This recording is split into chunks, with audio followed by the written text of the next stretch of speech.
The Rights to Ricky Sanchez podcast is presented by DraftKings Sportsbook. Sign up for DraftKings Sportsbook by using promo code RTRS, and brought to you by Body Bio.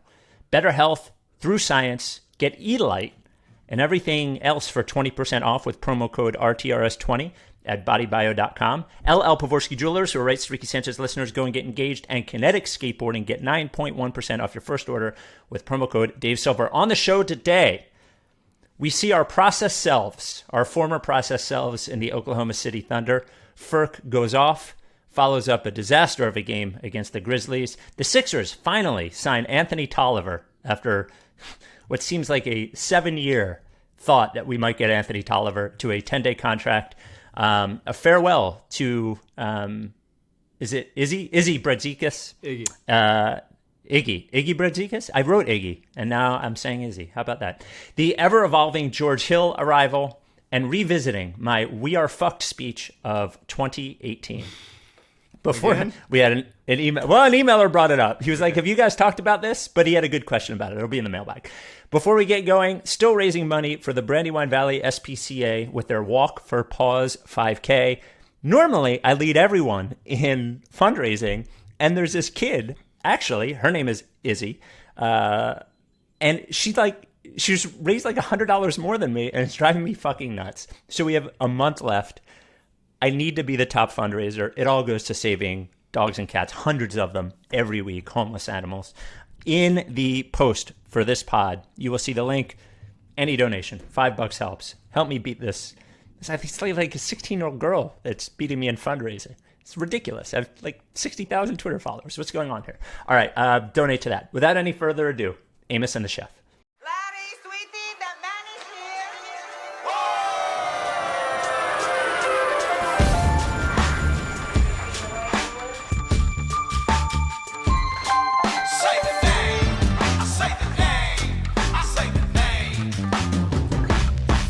We were right, y'all. We were right. Even when it went wrong, we were right. We was right, y'all. We were right. So say the name. Say the name. We were right, y'all. We were right. Even when it went wrong, we were right. We were right, y'all. We were right. So say the name. Say the name. Say the name.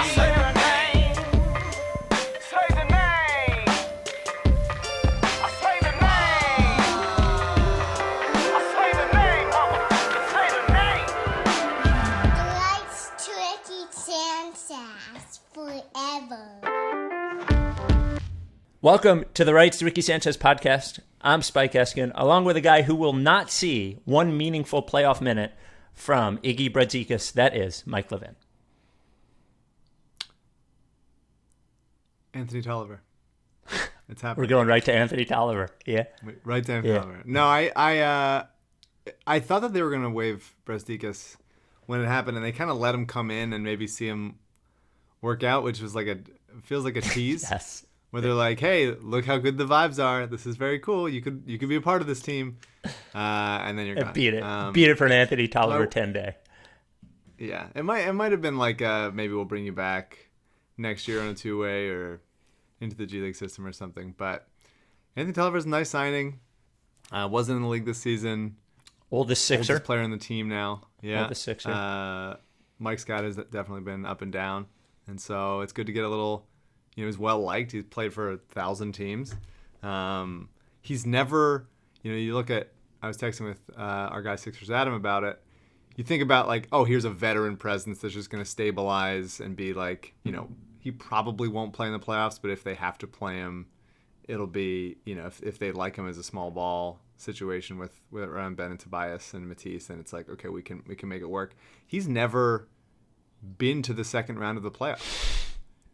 He's played for so many teams, and he's gone to the playoffs 3 times and lost in the first round all 3 times. So this is big for him. Swept in 2 of those times. So this is big for him. This is a big chance for him, which I like. Another reason to be invested in this season if you need it. It's Anthony Tolliver finally making the second round of the playoffs. But it's cool, and I always love 10-day season. I always have. Yep. It's fun. It feels like a nice little speed dating trial run. So I'm excited. I don't think I've ever told you this, and I will tell you off pod, and for everyone else on the pod, I will just leave it as a half nugget of info. There is an interesting Anthony Tolliver fact in that he was almost involved in what I will call a major Sixers trade of the last, I'll make the window big enough, the last 5 years. I will tell you that Anthony Tolliver was almost involved in a major Sixers trade. And I will tell you, I've been sworn to secrecy as to what it is, but I will tell you off pod as to by which regime. There's we're 7 regimes ago by that. I can't tell you. I can't tell you. Because if I tell you which regime, it'll narrow down who it was, like what trade it was. All right. So there you go. You teased this big breaking news that Anthony Tolliver had almost previously been traded to the Sixers before. Yep. And then you don't even give us the I'm sorry. So I'm watching the Thunder last night and the Sixers game, and it definitely seemed like the Sixers looked at them, and the entire game was like, oh, this isn't even an NBA team. You know, like... I mean, it really isn't at this point, especially without SGA. Without SGA, without Horford, is like... Which are 2 plus players, right? And is SGA fake injured, or do we not know? He has plantar fasciitis. Oh, okay. So that seems not to be fake injured. And even if it was, like, we're going to take it cautiously with him, that's kind of what you have to do. I'm watching them, and I'm thinking, well, this is a fake team, and this is like the Sixers are... It looks like the varsity at a real basketball school versus the junior varsity at a fake basketball school. It looked like they barely had to try. Is this what the process years look like to other fan bases? Yes and no. I would say that they're right now just missing their 2 best players. This was Baisley's first game back, so I think it felt just like, oh, they're really shorthanded and not trying to win right now. But the Sixers were mostly like here, especially a couple of those years. It was, we have a couple cornerstone guys that are really trying to get improved, and these guys were all kind of, I don't know, maybe about the same. Yeah, I mean, there were starting lineups where it was like, you know, Henry Sims, Jakar, Hollis, like it was there were some nights where it was what you were talking about, but there were other nights where it was like, this is a fucking disgrace. But truth be told, there was never a time, and unless I'm forgetting it, where we purposely sat a healthy plus player for the entire half of a season for the express purpose of losing games, which is what they're doing with Horford. And as far as I can tell, Sam Presti still has his job. There hasn't been any rumors about anyone taking his job away from him, but I don't remember the Sixers ever doing that. Yeah. Well, look, I mean, on this edition of the Sanctity Report, I think it's pretty disgusting, and something should be done, and a public apology at least is warranted here. Yeah, I do really like. I like Baisley, but I obviously love Lou Dort. Yeah, I really love Kenrich Williams, man. Such a me player. What a cool guy. Just like out there doing it all, creating as a 4. Come on. He's the man. I love Kenrich. And he's got that weird like bun in the back of his head that's not actually a bun. It's sort of just like, I don't know what it is. It's awesome. He's great. The thing about Dort is when I was watching him in the playoffs last year, he was pretty much just a 3-and-D sort of wing. I didn't know he could I mean, not much, not a ton of 3. Yes. Well, he would shoot them. He didn't make a ton of them, but he would certainly shoot them. I didn't know he's a pretty proficient ball handler. Like he's better at that than I thought he was, you know? Yeah, well he played 1 year at Arizona State and was like the guy. Huh, I didn't know that. And he was sort of like created a lot of havoc on both ends. And wasn't exactly polished as a ball handler, but he was doing it. And he was young enough to think about him improving and getting better at that. But yeah, I mean, he's a good player. Yeah, there's no reason why he was not drafted. It was done. And he's shooting. And this is another example of, speaking of people that were undrafted, Moses Brown, who's started at center for the Thunder last night and spent 1 year at UCLA. Like he's good. Like he's good right now. And he's big and he's strong and he's gonna have like a fine career. And like just another example as James Wiseman continues to suck, like you just can't draft a non-generational center in like certainly the top 5, especially the lottery. And it's just like you can't do it because it is a waste of a pick, and you can get that production from guys that are undrafted or a couple years later, or let them play in the G League for a little bit and then bring them in. Like it's just not being a like roll to the rim, be big, protect the rim NBA big man is just like you just need to be older to do it. And unless you are a generational prospect like Embiid, like Jokic, who obviously wasn't drafted that high, I would say like Karl Anthony Towns and Anthony Davis and those kinds of things. Even I guess you could make the argument, I would not have, but you could make the argument that DeAndre Ayton is that kind of player. Unless you're doing that, like it's just a waste of a pick. Like you're not doing a good job. And taking Wiseman over LaMelo Ball was a dumb thing at the time, and it's a dumb thing now, and people are surprised that Wiseman's bad. And he'll eventually be fine. Like he'll eventually be like a big. Yeah, he's a young big who's you're asking to be like an offensive player. They're mostly bad, you know? Yeah, I mean it's just a matter of like you can get that guy. You can go get a guy that's much more relevant to winning games and get just a serviceable Tony Bradley type well later and be fine. And if it ends up being like you come upon an Embiid type player that you're like, this guy is just worth it. But like drafting James Wiseman just basically for his body and being like he's so big and all the rolling to the rim and look at what he can do in an empty court. It's just like he's not good, and he's not going to be good for a while, and he's not going to know how to handle defense for a very long time, if ever. And it's just like it's another example of why like NBA teams are still so fascinated with like drafting a big guy that can do stuff, but like for the most part, unless they're the top 1% of bigs, it is a waste of a pick that high. Well, you should draft the guys that can actually do stuff. I think that's the thing with Wiseman is like, and obviously you watched him more than I did, but the highlights I watched, I was like, well, what is this guy? What is he good at? You know, especially offensively. Like, what is he? There's a lot of like getting open tip dunks. Yeah, like no one around him, kind of things, and it's just like you miss out on LaMelo Ball, who might be a generational player. Stupid. And for the Warriors to be like the light years ahead team making like a very 1996 decision is a really stupid idea. So last night, Tobias Harris, Danny Green, two of the hardest working players on the Sixers, given like obviously not saying everybody doesn't work hard, but in terms of like minutes and games played, getting a well-deserved night off. Well-deserved. Furkan Korkmaz taking advantage of it. And, you could see it with Embiid, but you could really see it with Furk that the Thunder were not an NBA team because Furk was basically fucking around and dominating them. Like, the floaters, threes, crafty passes, fucking 5 steals, dunks, like 5 steals, career high. A a lot of people talking about that defense spike, and it's not they weren't like cheap steals either.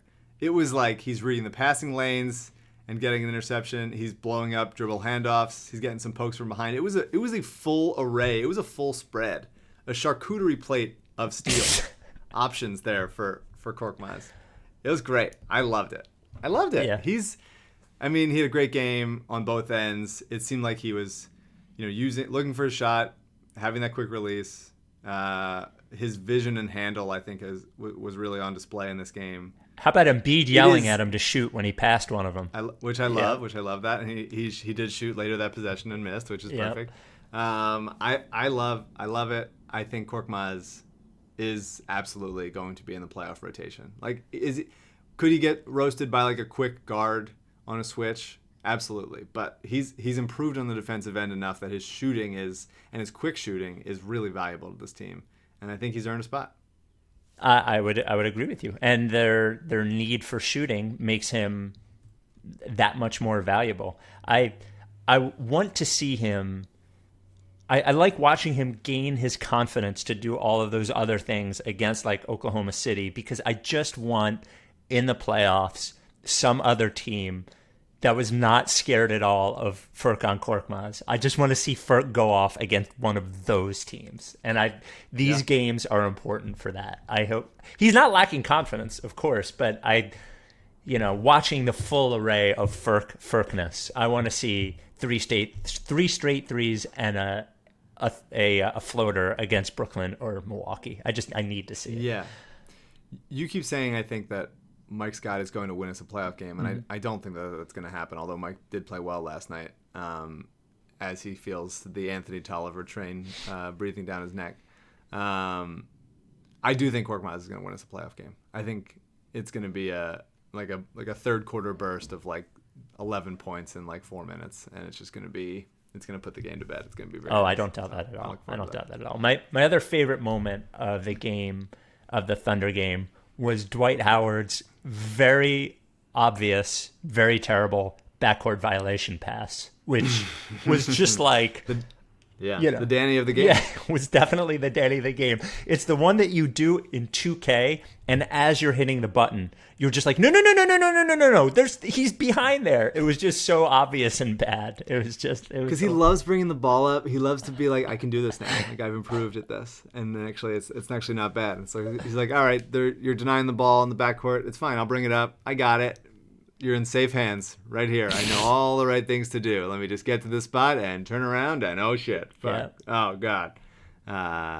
Really, really tough. And Embiid calmly roasting whoever was on him was, great last night. Yeah, I mean, I thought Embiid really looked bad against the Pelicans. He looked terrible. He seemed to be settling against Steven Adams and even like, Willie Hernan-Gomez and Jackson Hayes behind him. He talked a little bit about his like bulky knee brace bothering him. I think it's causing him to not be confident in his three, but also still be settling for the long twos that he's been making. So it's not like it's not a settle in the like old sense, but it seemed too many times like he wasn't putting the ball on the deck. He didn't really go to the line at all against the Pelicans. And in the first quarter, it was kind of the same thing against the Thunder. But then I honestly think when Tony Bradley came on the court, I think Embiid like got his rhythm against him because he's like, oh, I've played against this guy 1,000 times in practice. Like I feel comfortable doing what I have to do. I think that got him going the rest of the game, and he ultimately played well and only played 27 minutes in a back-to-back, which was great. And it was a good blend of power dunks with like really nice glide-in finishes, a couple like little scoops and dip-ins. It was a nice display of his finesse and footwork, which is obviously insane for his size all the time. And it was good to get a good bounce back game from Joel, which also a nice defensive game, 4 blocks, which I don't think he's gotten much this season. He was getting his hands on a lot of passing lanes and a lot of affecting a lot of shots, which is nice to see. Yeah, I don't know what else to say about the Grizzlies game aside from they all looked like shit. Pelicans game. Yeah, I keep saying Grizzlies. The Pelicans game. Doc said after the game that they lacked heart or whatever it was that he said. They just like they didn't look like they had the fight in them, and that is what their offense looks like when it doesn't look good. And obviously, Joel, to your point, Joel had a bad game. It's like the first bad game he's had all season almost. I can't even think of the last time he had it, but it was just a disaster. I thought. Yeah, that game sucked. Yeah. It was a very, very rough game for everybody on the roster. Mm-hmm. Just did not play well. And I do like this is something that I think only like a veteran coach can do. I like the starters not playing well and playing the bench for the entire fourth quarter. Right, yeah. Like go fuck yourself benching kind of thing. Like you're not gonna guess what? Your stat today, you're going down. You got 12 points now. Congrats. Your averages are dipping because of how bad you played. But it was a good bounce back game. I thought it was a really good passing game. I think that they like Embiid obviously passed very poorly in the Pelicans game as well. I think he really, really wants to be a good passer. He watches a lot of basketball. Like he wants to do what Jokic does. He wants to do, even Karl-Anthony Towns is a good passer. Like he wants to be the guy that can make these fun, fancy, like across the court, bounce pass, tight window passes.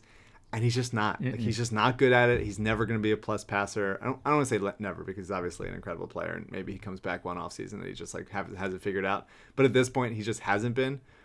But the benefit of having, all these shooters out there is he doesn't have to be. He really doesn't have to be that great of a passer. He just has to continue making the simple pass, accepting the double team because it comes all the time, and then just like make the simple pass out to the 3-point line, a couple swings, attacking a closeout, which the Sixers did really nicely against OKC, and finding an open shot, whether that ends up being a drive to the rim or another kick out for an open three. So I don't. And then because they did that, they only turned the ball over 9 times, which has been a trend lately of fewer turnovers. Ben had none. And when there's fewer turnovers, there's fewer leak outs for the other team, which is where the Sixers defense gets burned because they can't. They're the worst transition defense in the league. So that makes their defense a lot better. They only put the Thunder G League team, allowed them to score 93 points. So I think the passing is always going to be something that bugs me. And Embiid had 4 assists and 2 turnovers. That's fine. But I think at this point, just making the simple pass and allowing your offensive flow and rhythm and just like swing, cut type of thing to make it happen, I think is the way forward for now. Yeah, I think the reason Embiid isn't, well, first of all, not everybody can be Jokic. Embiid sees those passes when they're there as opposed to a second before them being there. Like he makes the pass when we all see the pass that he wants to make. And they're just not like as crisp and well placed as Jokic's are. So there's just like a lot more room for error when he makes those passes, or a lot more like you have to be really good to make those passes. You have to be good at that specifically, and he's just not great at that specifically.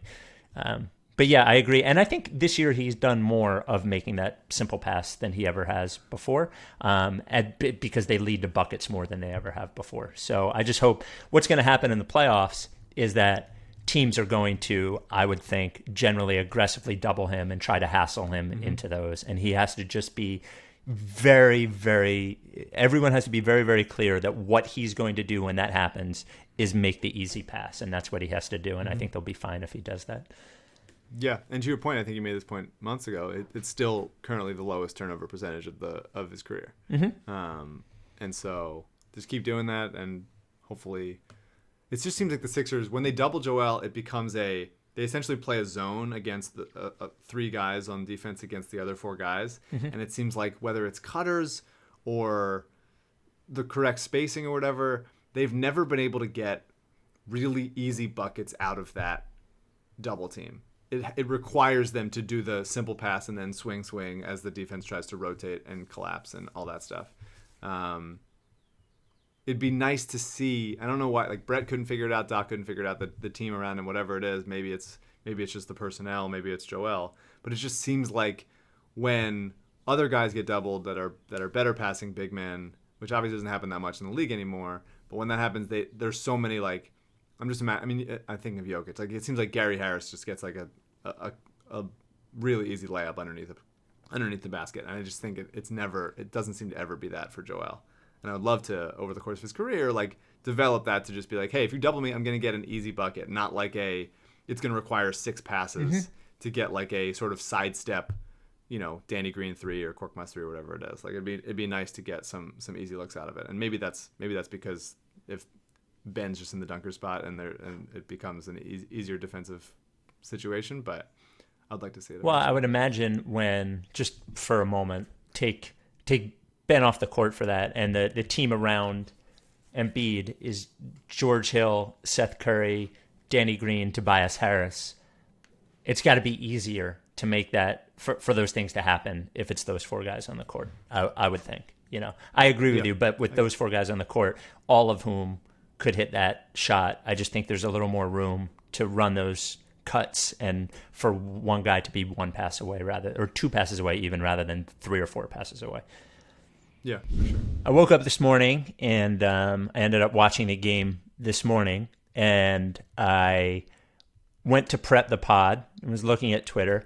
And Mike, there was something glorious that I love to see after a win is a Lee Pavorsky screenshot of the top of the box score that he saw on Twitter along with some tweet under it.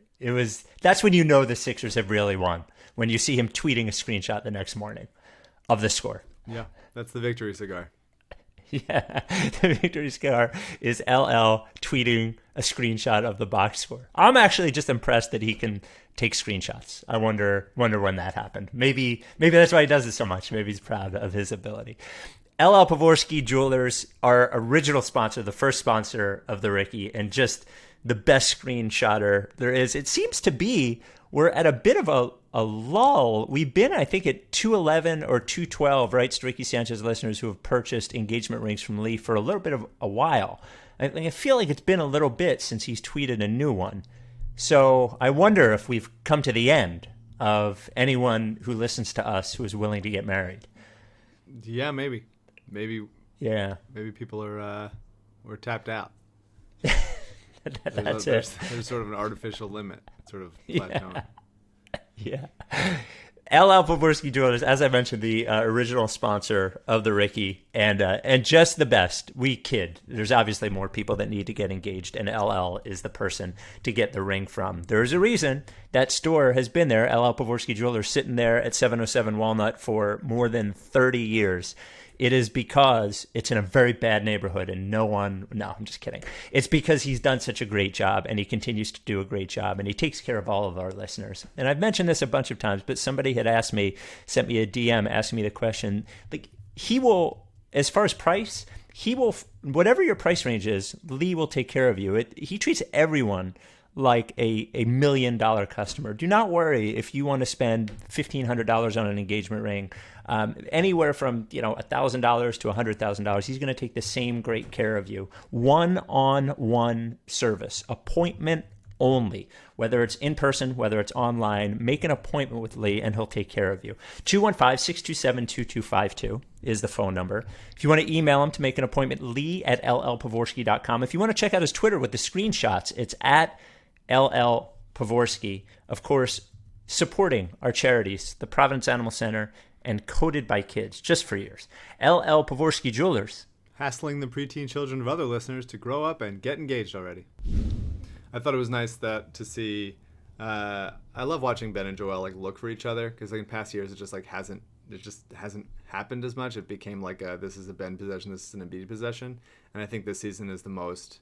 They're looking for each other on duck-ins when they're underneath on seals with a mismatch, and Joel or Ben easily gets a foul there if he's just pummeling somebody into dust underneath the rim, and they connected on a fake snug pick and roll into a lob for Joel, which I always love.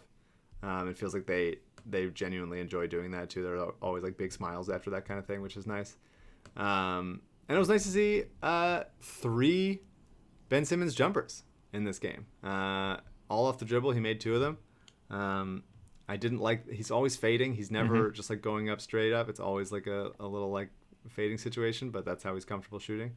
But I thought it was nice that he took them and hit them and didn't turn the ball over. It seemed like a low stakes Ben game, but it was also a low on mistakes as well. Yeah, I would agree. I wanted it'd be good if he does those. I think he feels a great amount of confidence against a team like that, shooting those, because the stakes are low, and B, because they're not any good. It would, you see how much mid-range jumpers can help Tobias Harris, who has lived off of them, or Seth Curry or Embiid. I'm not I don't want Simmons taking 75 mid-range jumpers, but I think dribbling into, if they're going to play 7 feet off you, or if they're not even going to guard you 12 feet away, taking those shots is important. Yeah, even just doing it. I mean, it's not the kind of thing when you're defending a guy like that and he's never going to shoot, that when he shoots one time and it goes in, it becomes okay, he made it. I can't just let that happen again. Yeah. And then that opens up other stuff. Even if he's not great at it, even if the numbers don't say that's an efficient shot, it's just in the flow of a game, it just helps to do. I also thought it was a nice, and we always talked about Korkmaz starting, but a really nice Matisse game. Yeah, I thought so too. Just doing what he does. 27 minutes, 1 of 2, all on threes. 3 steals, right? 3 steals, 2 blocks. Just doing it. It is so fun to watch. I mean, it's easier when they're young guys that some of them don't have a place on the court, but it's so fun to watch Matisse just confound unsuspecting ball handlers with his length. Or just hey, I have an open shot. And then, no, you do not. Did you see the Furk quotes afterwards about Matisse? I loved it, man. I love anytime they get a Korkmaz quote. It is always a hit for me. Well, the quote was something like, the second part of it was something like, Matisse always pisses you off when he guards you, or something like that. Something you're always pissed off, which is a good thing. You know, you want the opposing player to be pissed off. You know, I'm sure it drives fucking Furk nuts in practice. Yeah, for sure. His defensive ability is just out of the roof, you know, which is just great. I just love it. It really carries the tradition of Dario of second language English guys, like saying something very close to being correct in a very, very charming way. I think it's delightful. It's such a bummer you didn't get to talk to him on that pod when I talked to Furk. You weren't able to go. You were in town, and I think there was a sickness. I was sick. Yeah. Which I've thought about. Because I don't know, whatever. It was December 2019, so there's a chance that there was COVID going around. That could have been something like that. Who knows? But I was sick at that time and couldn't go. Yeah, it was a bummer. It was December 20. Yeah, I guess it must have been. Yeah, boy, man, the last year and a half really fucking is a blur. It's been bad. Although I did a couple days ago get my second shot, so I'm on the way to full vaccination and getting a fucking haircut. Congrats, man! I got my first barber haircut a week and a half ago, and I was like, oh, there is a very big difference between what he is able to do and what I am able to do by myself with clippers. So he told me that is his job. Yeah. He was like, Nafis was like, yeah, you know, the top, it's not even. Like there's one side that is higher than the other side. And I said, well, you know, that's why I pay you, man. That's why I pay you. There you go. I do want to say sorry about the one final thing about the game. I'm sort of on, not to be Sixers Adam on everybody, but I'm sort of on lineup watch at this point. And obviously without two shooters in Danny and Tobias, it becomes a little dicey as far as who gets to play. 20 minutes from Maxey. Yeah, that was nice. Yeah. I thought a pretty nice Maxey game, getting to the rim. And to the line and like making some tough finishes. He never really gets separation, even though he's so quick and so good with the ball, but he finishes in spite of it. I'm really interested to see how his game develops because he is so fast with the ball, but he can get to the rim. I wonder like how his game's going to develop with like, well, he should be able to get more separation from guys because he has the ability to, but he seems to never do it, but he still finishes in spite of that. And I think it's a good trade also. But I wanted to mention the lineup that Doc had run out at one point, which was Tyrese Maxey, Matisse Thybulle, Mike Scott, Ben Simmons, Dwight Howard. That is tough. Yeah. That is a tough lineup. That is Doc really rebelling against. Not only am I going to play Matisse, Ben, and Dwight together, but I'm going to play them with the shooters being Mike Scott, who was a very willing shooter in this game, especially with Tobias out, and it seemed like he was having less of a conscience as a shooter, which is good. But he's been very hesitant there. And Tyrese Maxey, who a similar thing, although lately he has been willing to shoot more. But that is a tough lineup of guys, none of whom are shooting over like 33% from three. And Doc just sticking to his guns. I don't think they were out there for that long, but I was definitely on hey, let's look at the score now, and then let's see what the score will be when they come out. Well, you did mention it. In fairness to Doc, without Danny Green, their best three-point shooter so far this year, you know, in terms of volume and percentage, and Tobias Harris, who is a competent three-point shooter. I mean, it is tough to put, you know, we're deficient anyway. So with those two guys out, it is tough to 70 minutes basically of lineup that is gone, you know. You got to give me one of Shake or Korkmaz or Seth or even Isaiah Joe in that lineup. It's gotta happen. We do have a good Seth question in the mailbag that I'm excited to get to. The hard to stomach YouTube comment of the week. Leave us a comment right down there. We'll read one. Brought to us by Kinetic Skateboarding. Did you see those shorts that went up yesterday? Kinetic. Really nice. Oh, yeah. Really nice. Like sweatshirt shorts. Really great with the Kinetic logo on there. Ben at Kinetic has talked about doing another Ricky mesh shorts. Maybe we do them this summer. Kinetic Skateboarding. You don't need to be a skateboarder. I'm not a skateboarder. I buy plenty of shit from there. But if you are, they have these fucking this Nike Dunk raffle going on right now. Anyway, kineticskateboarding.com. Promo code Dave Silver for 9.1% off your first order. Actually, 2 YouTube comments. The first from TW. Talking about the Sam Hinkie letter that we reflected on the last pod, the 5-year anniversary. With a few years of hindsight and all the context in the world, that resignation letter is the most insane thing I've ever read. We did Yeah. salute it a lot when it came out, and in retrospect, a lot about Sam seems crazier than it seemed when it was going on. Yeah, I think it was always crazy. Yeah. It's always an insane thing to do. A lot of it was fun. I liked the passive aggressive digs within that, but I've never reread it. And there's a chance that I never even read the whole thing. It might have been just like a bit much for me the whole time. I was at the time just more pissed off that it happened Yeah. than anything else. And then the second one, I'm reading this. Jacob has emailed, has left several comments. And Mike, I need to ask you what I'm supposed to do here. Jacob says, Spike, please. You're depriving me of my full pod experience. I come here because Sixers Reddit is too pro Ben. Mention one thing wrong he does and you get downvoted into oblivion. I need your Ben takes. 2 years ago, you said on a pod that if he doesn't shoot by the end of next year, I will officially be done with him. It's time to be done with him. Remember when we were delusional to think back in our minds, maybe Danny Green will actually get him and he'll shoot the ball? Haha. So he's begging me to be more critical of Simmons. I sort of found myself in this world where I don't know what to say anymore. Like, I don't want to sit here and get on the pod every week and just like blast him for not doing what I don't expect him to do. I expect him to be exactly Ben Simmons all the time, which he is. Like, I'm never going to be rosy about it, but I'm not going to be like hypercritical anymore, at least until after the playoffs and we see what happens there. Is that the right way to handle it? I don't know what to do anymore. I mean, do what you want, man. You're your own person. Yeah. You can do how it is. I think that I've been a Ben Simmons centrist for the past couple of years, as being I don't think he's as great as everyone as his most ardent supporters think, and I don't think that he's nearly as bad as his ardent detractors think. So I feel like I'm kind of in the middle there. He's helpful to this team, and now that they've Daryl has gotten a much more well-fitting team around him and Joel, it's become easier to stomach the things that he doesn't do. But it would be nice if he did some of those other things. I'm not going to lie, for sure. Yeah, I think I'm closer to this. I think like the hyperbole version of me is not close to the center. I think what I actually think is probably closer to the center, but I think the center compared to either side is pretty far away, has become at this point. So I don't really know.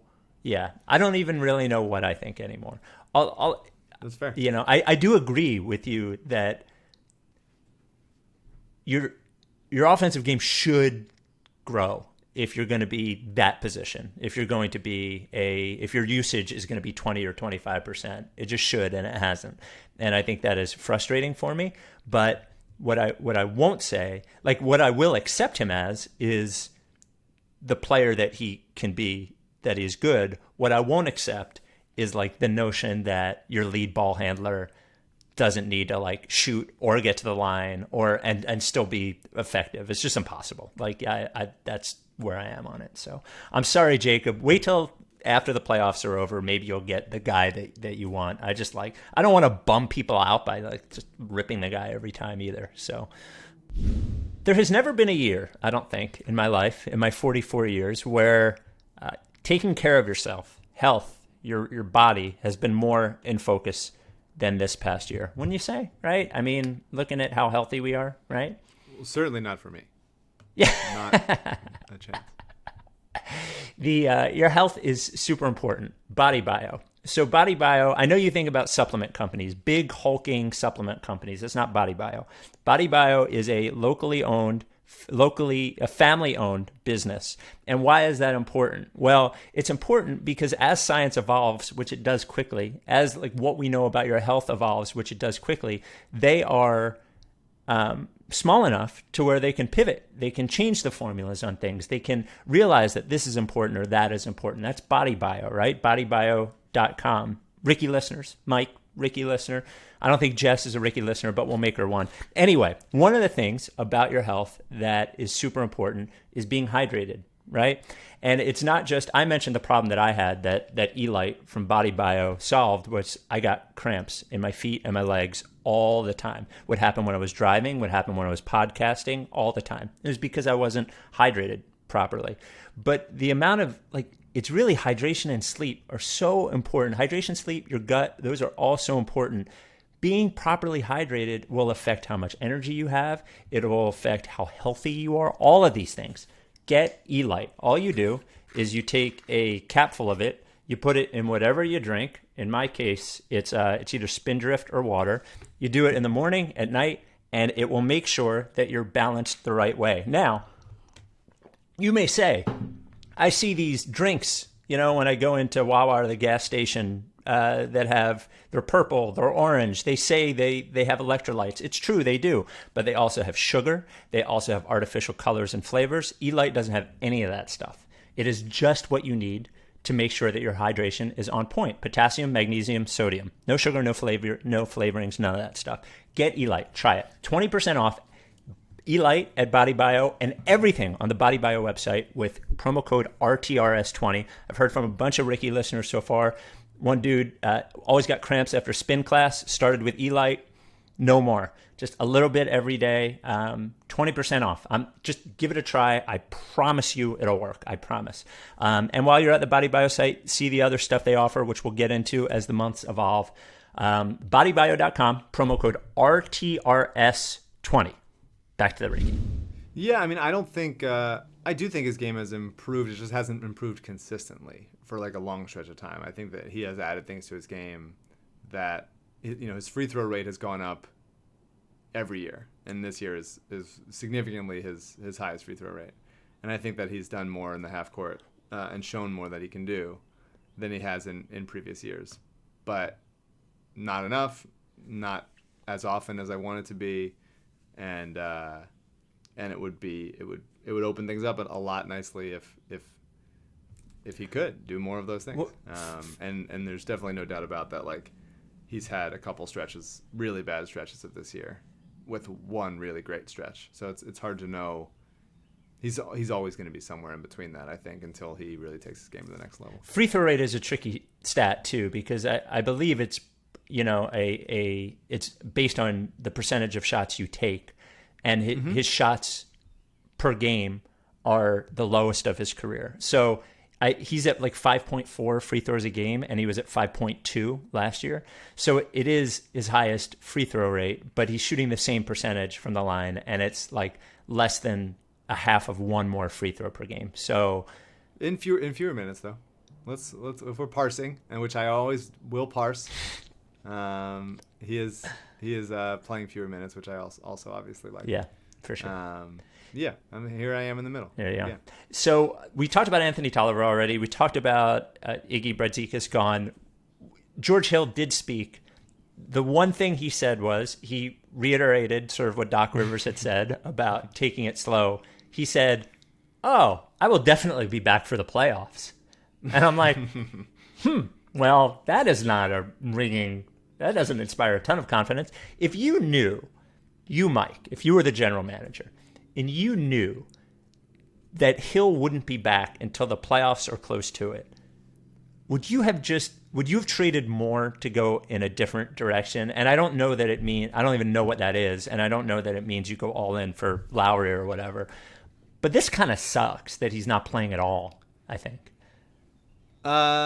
It doesn't matter. It doesn't? I know it's a kind of thing. There's only 17 games until the playoffs. Right? It's 70 game season, isn't it? Mm-hmm. So they're 36 and 17.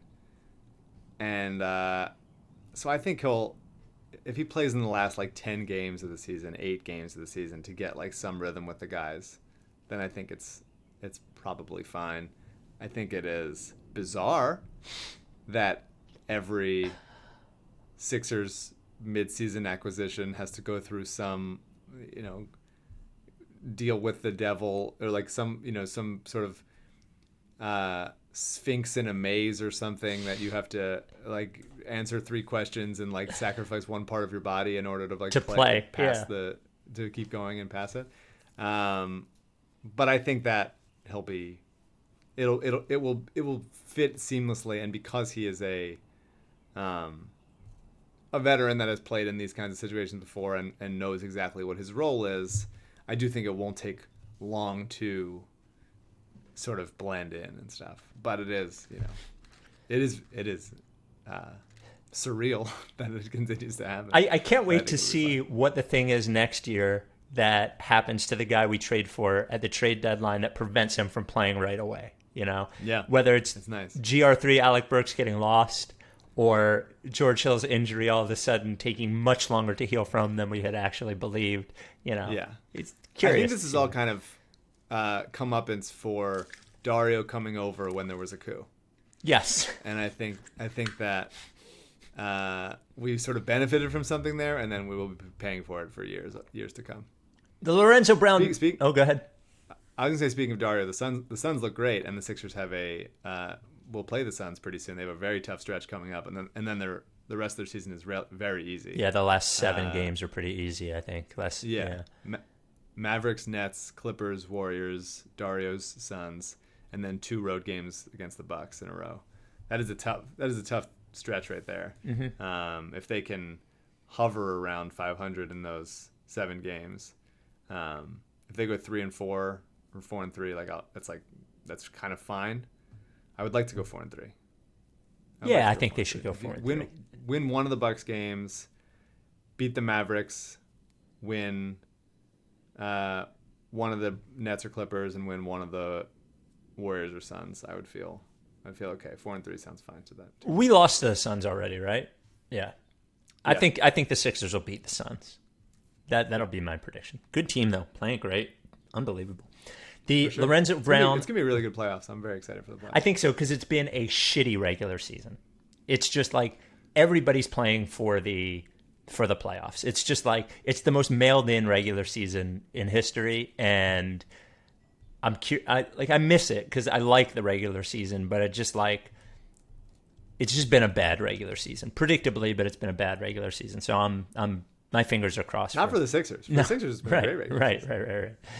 We're the new Mike Budenholzer team. Right. Oh no! Don't say that. Don't say that. Did you know all of Tobias, Seth, and Danny are over 40% from 3? It's very wild.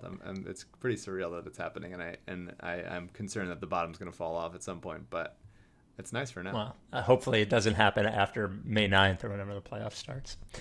Lorenzo Brown mailbag writes to RickySanchez@gmail.com. One basketball, one non-basketball is what we prefer. Or if you want to wrap it all up into one question that encapsulates both, that's fine.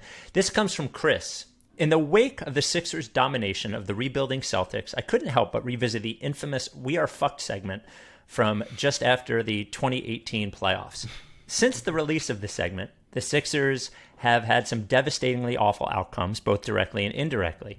After the Sixers were routed in the playoffs by Boston, it looked like it was written in stone. The Celtics had the better team and would be the better team for the foreseeable future. For every Al Horford signing, there was a letting Gordon Hayward go for nothing while also having Kemba Walker playing like a shell of himself on a max contract. Can we now confidently say, with some certainty, that if Embiid maintains this level of dominance, the Sixers will be better than the Celtics for his entire prime? I mean, no. And this is the point that I was making then, is that so many things have happened since then in less than 3 years. Yes. It is things change quickly. And for you at the time to say we're fucked was insane in the moment and remains insane now. And it's insane to say that, we can confidently say anything. I think because Embiid is going to be the best player between Boston and Philadelphia for a long time, then maybe you can say if Embiid is this good for 5 to 7 more years, then yeah, they're going to be in really great shape. But we don't know what the Celtics are going to do, and it's a lot can happen in that time. That's why it was always very funny right away that you go like we're fucked forever. Oh well, come on! Like, the one time I react emotionally, it's held over my head. It was a dumb reaction. Mine is a crime of passion. Yeah, yours is a crime of pessimism and assuming it's going to be the same. No, I think, like, look, to your point about what can happen is we did get luck is the wrong word, but the two things that happened to the Celtics in there that really screwed up everything were Gordon Hayward getting hurt and never really coming back, and Kyrie Irving leaving. Now, you could certainly say that when you trade for Kyrie Irving, you are risking he's certainly like not the most dependable dude in the world, for sure. But I would say that while I will publicly write the Celtics off, having Jaylen Brown and Jason Tatum at their ages is a good. There's something weird with Marcus Smart there, obviously, but like I would not write that off just yet. Is what I would say. Yeah. Yeah, I'm enjoying this season of them being, plagued and falling apart, and Brad Stevens perhaps legitimately being on a hot seat. How about it? And, after all these years. And of course. I mean, Jaylen Brown has actually gotten significantly better, and so like that's scary, and I hope they trade him anywhere. But yeah, no one's fucked. No, not even the Thunder aren't fucked. The Bulls aren't fucked. Things can change quick. It's not that hard to do. From Arnie, or Arne, would that just be Arnie, or would it be Arn? Could be Arn. Yeah, I don't know. Let us know, Arn. Spike and Mike, I noticed, I love this question. Spike and Mike, I noticed during games that Seth Curry always seems like he's trying very hard to look cool.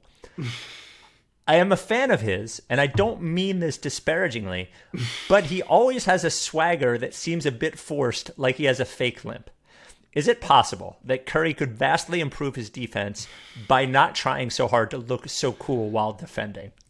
Wild. Mike? Wild questions. A really sick question. I could see thinking that he has like some little brother syndrome, that he's doing like the same thing that Steph does, and like trying to do the mouthpiece thing and whatever it is. It sounds ridiculous when he asked the question, but then when you think about Seth Curry on the court, you're like, he has a little bit of a point. I don't think he's trying to look cool. I think he mostly is just like, I'm doing my job, and it's sort of like there's not a lot of like passion in it. You know what I mean? I don't think it's a cool thing. I think he's just sort of focused on like doing what he has to do. And as far as like improving his defense, like he is the best at defense as a guy at his height and weight and wingspan could possibly be. Yeah, his physical capabilities limit him. He should be a fucking terrible defender looking at his body. Yes, he should be terrible, and he's absolutely not. And so I definitely don't think he's trying so hard to look cool while defending. It's so good. It's such a good question. I love the mailbag. For my non-basketball question, if you had to have one of your sponsors in your spare bedroom for the rest of your life, which would it be? They would only compensate you for the room using the skills for their job. For example, if you lived with LL, you would never have to worry about your watches having a dead watch battery, and your jewelry would always be fixed and nicely polished. Love the pod. Thanks. This is a tough question. Well, I don't have a spare bedroom at the moment, so it would be the couch. So LL will be living on the couch. Mm-hmm. It would be, I would be happy to have a spare bedroom. That would be nice. And I would try to make any of the sponsors as comfortable as possible. But LL's been with us the longest. It's hard to go away from LL in these kinds of questions because I know him the most. You know what you're getting with LL. You know what you're getting. I feel like he'd be wearing the like the chef, what is it called? The chef. It's not a smock. No, the chef robe? No. It's an apron. Apron, yeah, a chef apron. Obviously, I'm doing a lot of very intense cooking. So that'd be fine. But I feel like all of them would be nice. I feel like Kornblau would be doing his thing in there. Yeah. Making things better and suing people. Maybe suing my landlord. Any of those kinds of things. I feel like I got a bunch of good sponsors that I would love to live with in a spare bedroom. I come down to the point he brings up is they would only compensate you for the room using the skills for their job. Now, this isn't the skill from his job, but Ben from Kinetic is vegan and does cook good vegan things. And having him in the spare bedroom, I feel like I would get good vegan dinners from Ben. I don't need him to compensate me that way. I just need it to be part of his existence, and he has to eat, so I think that would be good. I don't know how Mike from Body Bio is helping me. Eric is like good at SEO from Big Barker. Like I don't know how. Like Mike from By Nature, I don't know how he's fucking helping me. All nice people, obviously. Kasabi, he can't find me another house. He's stuck in my. Maybe he can find himself another house. I don't know. Yeah. Wouldn't really help much. Yeah, this comes from Darren. Wouldn't Austin Rivers be a good pickup for us? Would it worm? This is an Australian, and I've never heard this phrase before, but I guess it's something they say. Would it worm with Doc? They seem to have a strange relationship. I love Austin Rivers, but if they were going to sign him, they would have signed him already, right? Yeah, I've never been an Austin Rivers guy. I do think that later in his career, he's worked himself into being like a fine player, and able to get his own shot, and especially in the Rockets sort of switch everything defense, he held up really well. And I was impressed by how much he just like stuck with it. But no, I don't think there's much there. I mean, he's a very streaky shooter. He's the guy who falls asleep defensively on the off ball. I don't know if he fits, and I really don't know what the Doc. I mean, having Seth Curry feels like enough, and already still a little scary. Yeah. As the season goes on. Austin would be really a lot. testing everything. Maybe Karen Morey if we're gonna bring children onto the team. I don't know. Yeah. Give her a 10-day. I don't know. Whatever. There you go. And non-basketball question: if you could, I'm just thinking. I wish I'd thought about this before I had read it, so I'm gonna have to do it as I think. If you could only watch 3 movies for the rest of your life, as many times as you want, but only these 3, what would you choose? Okay.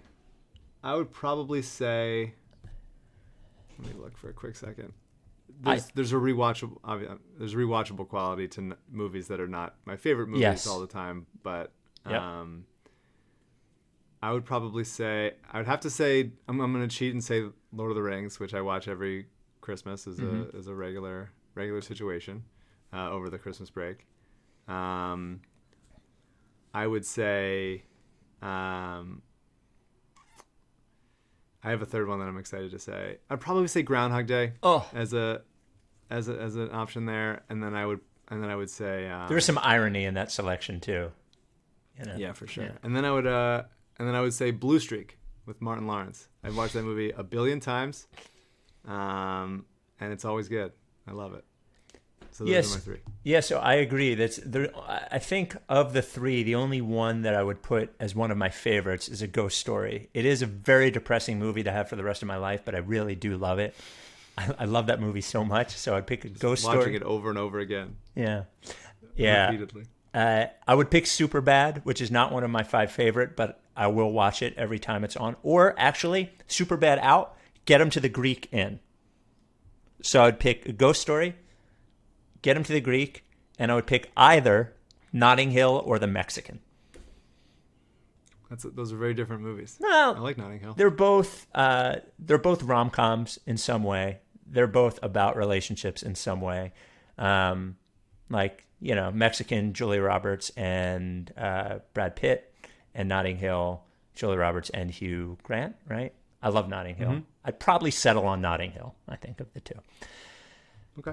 This comes from Tom. On the last pod, Mike casually mentioned the trauma that ensued following the Embiid Raptors airplane moment. It made me relive my own trauma surrounding the quadruple bounce shot, and while I remember the play vividly, where I was had blocked out some of the specifics until today. It was the day after my wedding, and since my wife is a resident physician and her schedule would not allow for a post-wedding honeymoon, we just came back to our home the day after our wedding. She was cool with me watching Game 7 with the caveat of, quote, win or lose, you have 5 minutes to get over it and move on. It's the day after our wedding. I agreed. The shot went in, and I went into full breakdown mode, and she said to me, that sucks. I'm sorry. You have 5 minutes to be pissed off. Good for her. Yep. I complied and internalized my feelings, and we had a nice night recapping our wedding. I confirmed this with her today. My question is, what Philly sports moments would it be impossible to compartmentalize and get over within 5 minutes in Philly history and sports history overall? That's the one. The fact that he did it is really impressive. I was at my parents' previous they had just moved out of my childhood home, and they downsized, and they don't live there anymore, which I really do think the Kawhi shot happening there was maybe a factor in wanting to just get the bad vibes out of it. Mm-hmm. Like someone dying in there, we just got to move and move on. And that's when I just laid on the ground for a while and did the podcast. Yeah. That was tough. I would say maybe any of the early 2000s Eagles NFC Championship losses. All tough. Yeah. Were tough to hit. The Tampa Bay and Carolina particularly. It's tough. The Alshon dropping it against New Orleans and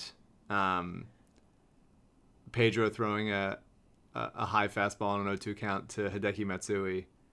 Both happened the year after they had won. Yeah, so made it less championship painful. World Series, and so it's easier to sort of stomach those moments because they had just been successful so recently. I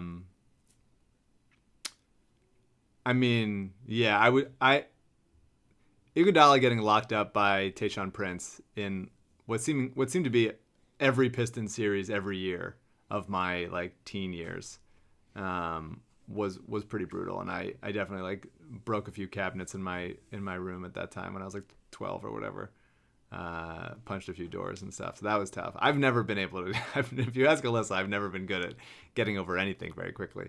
But I think I'm getting better at it. I'm not punching anything anymore, or slamming anything, or breaking anything. Just a foam roller here and there. The last time I punched something was John Starks' legendary poor performance against the Rockets in the finals. You haven't punched anything in reaction to anything since? In reaction to sports, no, I haven't. That's crazy. Well, I broke the window in our back screen door, and my hand was bleeding after it. So, you punched a window? Yeah, so in our back screen door, we had a screen and then glass slots, I guess you could say. This is during John Starks. Yeah, it was afterwards, and I went out just to drive, and I punched the screen, not thinking about the fact that there were glass pieces outside of it, and broke the glass, and my hand was bleeding. So I stopped punching things because of sports. The Alshon one sticks with me only because it would have been so magical to do that twice with Foles. And if you want to talk about sports history, I would imagine, though I'm not fans of either team, Scott Norwood, wide right. And if you're a Falcons fan, blowing that Super Bowl. Oh, of course, yeah. I was staying more Philly. I would also say, I mean, the Flyers getting swept by the Red Wings, right? When I was 7 or 8, kept me from. I don't like hockey anymore because of that series. That series broke me for good. Yeah. And I never came back. It was too much of a trauma to just get absolutely wrecked by that team. Non-basketball question: what length of non-dress socks do you wear? I mix it up. Sometimes a quarter length, sometimes just a high and a sort of scrunched down, and sometimes when the outfit calls for it, a couple no-shows.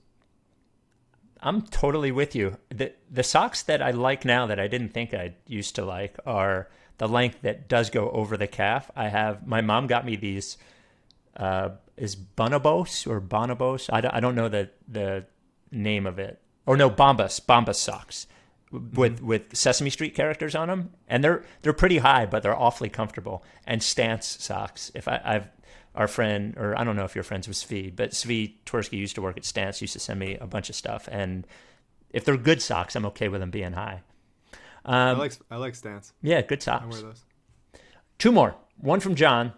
Hey, Spike and Verified Mike. I want to preface this by saying that I like Ben Simmons. I think he brings a lot to the table for the Sixers. With that being said, he's obviously one of the most frustrating but good players in Philly sports history. If aggressive Ben shooting 70-ish% from the line was guaranteed to be on the court every game, this wouldn't even be a good thought experiment. However, if you were to make a 1-for-1 trade of Ben Simmons for Russell Westbrook, which Sixers team would be more of a threat in the playoffs? Disclaimer, we're talking about this year's playoffs only. Contract numbers go out the window. Embiid, Westbrook guaranteed to have the same chemistry as Embiid, Simmons, and the rest of the roster stays the same.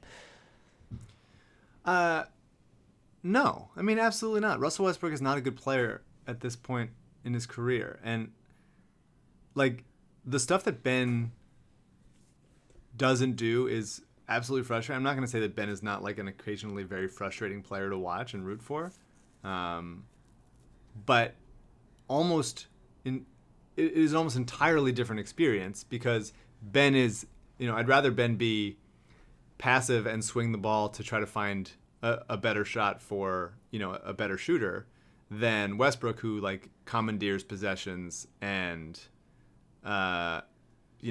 they're also not guarding him from three, and he could just totally shoot you out of the game, which Ben doesn't do. And obviously Ben is the far, far, far, far superior defensive player, and also I would say at this point better in transition as well. So no, I wouldn't do that. I would never do that. No. I emailed him back and I said, I will ask this question. I said, Mike will dismiss it out of hand and only spend 16 seconds on it. You did give it a more thoughtful answer than I expected. I would agree with you. I think Russell Westbrook prevents you from winning. Yeah. Though I do think, knowing how NBA players think, I think there would be games where the idea of what the Sixers had would look pretty terrifying with Westbrook. Like when he has good games, he looks like it's just like a lot, Sure. I think the Sixers would be a lot in that case, but overall, I don't think they would go further with Westbrook. Yeah, if this was like 2014, 2015 Russell Westbrook, I think you'd probably say yes, but at this point, no. Yeah. No. And then finally, from Steph and Laura, who identify themselves as members of the Roni RTRS crossover fan base. I love that. Roni is Real Housewives of New York, which I did not That's know. right. She wrote that. Steph, I think, wrote, but it comes from Steph and Laura. This is a sort of basketball and non-basketball question in one. Our friends will debate this a lot, and we wanted to get your take. You have 10 championships to divide between the 4 Philly teams over the course of your lifetime. How do you break up the championships between the teams? Do the Sixers get them all? Do you give the Flyers any? Mike, everyone's always going to end up screwing over one team with either one championship or none at all. We're obviously going with Philly, Sixers, Eagles, and Flyers. I'm going to include the Union in that as well. So 5 teams. How do you divide them up? I mean, 10 championships over a lifetime sounds like so much, and it sounds very generous for me to allot that many. I would say Alyssa would laugh and dismiss me at that, but it's been 2 so far. Yeah. In 31 years for me, so we're not on pace for 10. I would give. It's an interesting thought. I've never thought about this before. It's like, do you want the Sixers to have a like UCLA in the 60s type run where they just win like 9 straight championships? Is that fun, or would that get tiresome and not satisfying? And then you become like a Patriots fan or something. Like they're just Right. smug and they expect it every year, and then they stop cheering for their team when the quarterback leaves. For sure. Yeah. So do you think I have 10 more, or have I already allotted 2 for the? No, I'd say Phillies 10 and more. the I'd Eagles? say you get 10 more. Okay. Because then in my life, by the way, I have the 80 Phillies and I have the 83 Sixers, which I don't remember, obviously, but those would be added to my tally. And I don't want only 6 more, I want 10 too. Give me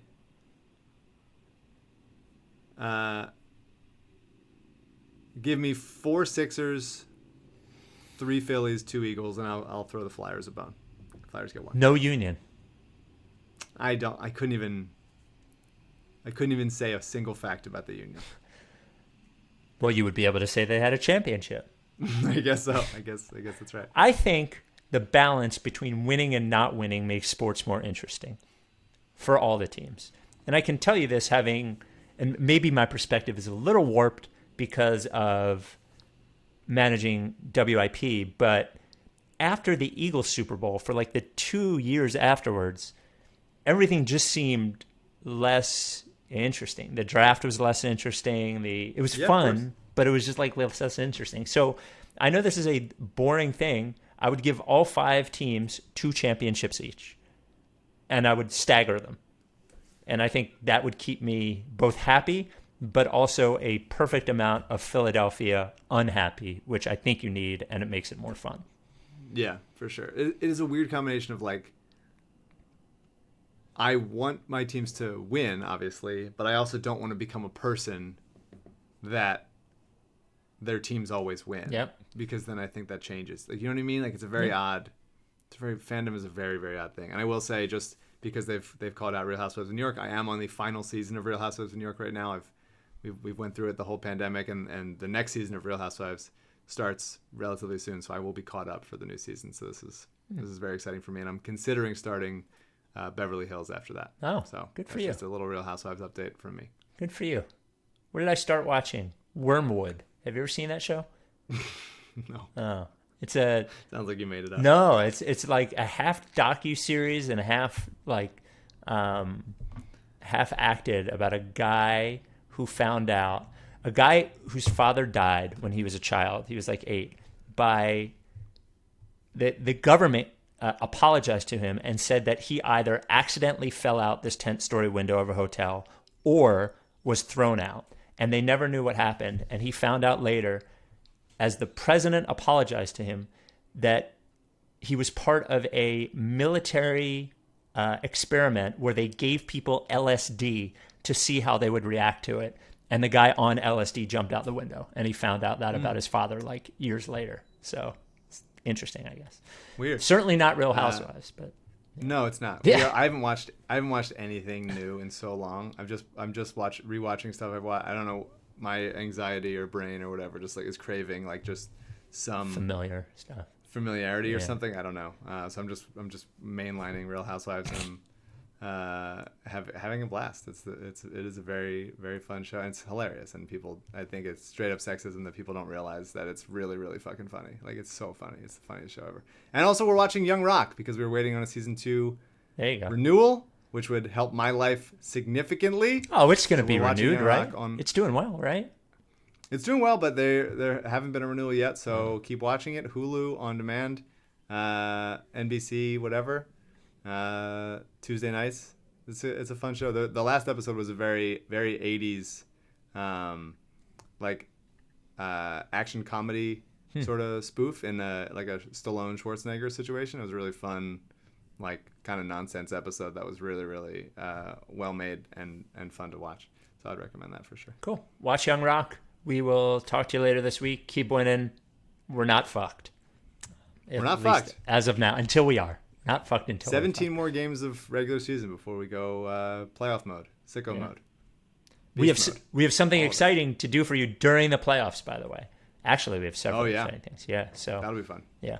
All right, we'll talk to you later in the week. Are you done with TTP? And I'm so sorry to anyone who listened that really wants to know that fake Anthony Tolliver trade that almost happened. And it's so, I know they're just like hanging on the edge of their seat. Sorry, buddy. And it's just ruining the rest of their weekend. But yeah, we have to, preserve Spike's connections for a trade that didn't happen. I am going to tell Mike as soon as the pod is over. Anthony Tolliver trade. Wait, Can't break the news. God forbid. You will be stunned. God forbid the fans know that they almost traded for Anthony Tolliver. You will be stunned. You will be stunned. You will be stunned. All right. Are you done with TTP? Yeah, like that. If you don't fuck with me, then I won't fuck with you. If you don't fuck with me, then I won't fuck with you. But if you fuck with me, I'm gonna fucking kill you! Time for Plan B.